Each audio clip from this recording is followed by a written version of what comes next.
ముఖ్యమంత్రి వైఎస్ జగన్మోహన్ రెడ్డి గారు వైనాట్ 175 అనే నినాదంతో నెక్స్ట్ ఎన్నికలు ఎదుర్కోవాలి అని చెప్పి నిర్ణయం తీసుకున్న దగ్గర వాళ్ళు పదే పదే చెప్పేది ఏంటి?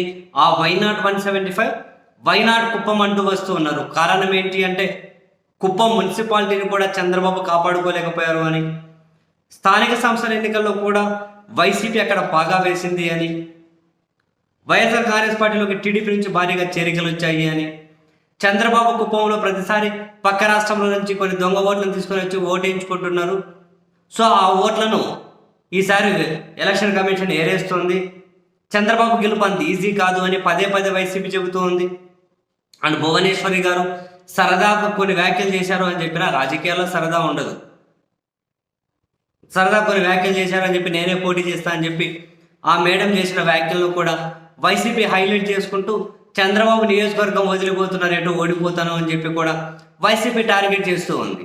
సో వైఎస్ఆర్ కాంగ్రెస్ పార్టీ ఈ నినాదానికి కౌంటర్గా చంద్రబాబు నాయుడు గారు, నారా లోకేష్, తెలుగుదేశం పార్టీ మీడియా పదే పదే వైనాట్ పులివెందుల గెలవబోతూ ఉన్నాం, పులివెందులలో తెలుగుదేశం జెండా నిలబడబోతోంది, టీడీపీ జెండా ఎగరబోతోంది అని టీడీపీ మీడియా కూడా పదే పదే వాళ్ళు ఇటువంటి పలుకులు పలుకుతూ ఉన్నారు. తాజాగా కొందరు కడప జిల్లాకు చెందినటువంటి నాయకులు చంద్రబాబు గారిని కలిసినప్పుడు చంద్రబాబు గారు కూడా టీడీపీ జనసేన కలుస్తూ ఉన్నాం, షర్మిల కూడా జగన్కు వ్యతిరేకమయ్యారు, కుటుంబం కూడా వ్యతిరేకమవుతూ ఉంది, కొంచెం గట్టిగా పనిచేస్తే పులివెందులో కూడా బెటర్ రిజల్ట్ వస్తుంది, మీరందరూ ఏకతాటిపై పనిచేయండి అని కడప జిల్లా తనను కలిసిన నాయకులతోటి చంద్రబాబు గారు చెబితే కష్టంగా లోపల నవ్వు ఆపుకున్నటువంటి ఈ నాయకులు బయటకు వచ్చి పక్కున నవ్వేసి పంచులు వేసుకుంటున్నారట. అంటే పులివెందులకు గెలవబోతున్నాము అంటే జగన్మోహన్ రెడ్డి గారి మెజార్టీని ఏమన్నా మనం తగ్గిస్తే అదే గెలిచేసేట్లు భావించాలా ఏంటి? మన బాస్ ఉద్దేశం ఏంటి? టీడీపీ జనసేన కలిస్తే షర్మిల వ్యతిరేకమైతే పులివెందులలో జగన్ ఓడించేస్తామా? అది అంత సీరియస్గా కామెడీ చేస్తున్నారు ఏంటి అని టీడీపీ నాయకులే బయటకు వచ్చి సెటైర్లు వేసుకుంటున్నారట, పంచులు వేస్తున్నారట. అవును, మరి అంత ఈజీనా? రాష్ట్రంలో ఏ నియోజకవర్గంలో ఎవరు పోటీ చేస్తారో తెలియట్లేదు, ఏ నియోజకవర్గంలో ఎవరు గెలుస్తారన్న గ్యారంటీ కూడా లేని పరిస్థితి ఉంది. ఇప్పటికి ఇంకా అసలు వాళ్ళ ప్రచారం కాదు, వాళ్ళ వ్యూహాలేంటో ప్రచారం ఏంటి ఏమీ మొదలవ్వలే. కానీ మరి పులివెందులో కూడా గెలిచేస్తున్నాము అని అంటే ఓవర్ కాన్ఫిడెన్స్కి బాబు కాదు ఇది.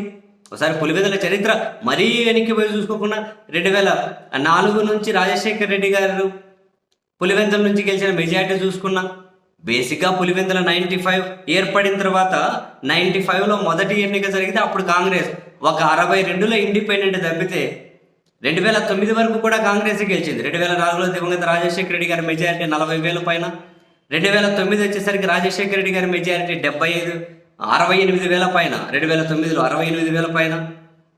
తర్వాత కాంగ్రెస్ నుంచి బయటకు వచ్చిన తర్వాత విజయమ్మ గారు వైసీపీ నుంచి పోటీ చేస్తే మెజారిటీ 85,000 పైన, 2014లో జగన్మోహన్ రెడ్డి గారు పోటీ చేస్తే మెజారిటీ 75,000 పైన, 2019లో జగన్మోహన్ రెడ్డి గారు పోటీ చేస్తే మెజారిటీ 90,000 పైన.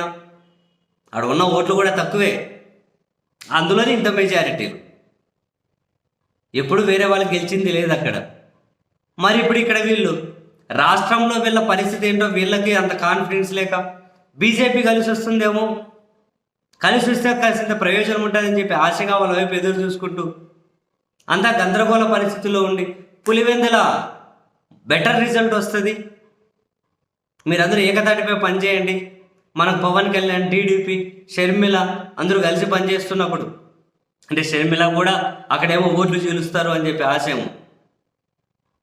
సరే నిలబడతారు, ఆమె ఆయన ఓట్లు గెలుస్తుందని కాదు, ఎవరైనా కాంగ్రెస్ పార్టీ తరఫున నిలబెడితే తులసిరెడ్డి గారిని నిలబెట్టండి, ఎవరైనా నిలబడితే వాళ్ళు ఏమన్నా గెలుస్తారని అదేదో జగన్కు మైనస్ అవుతుంది అని.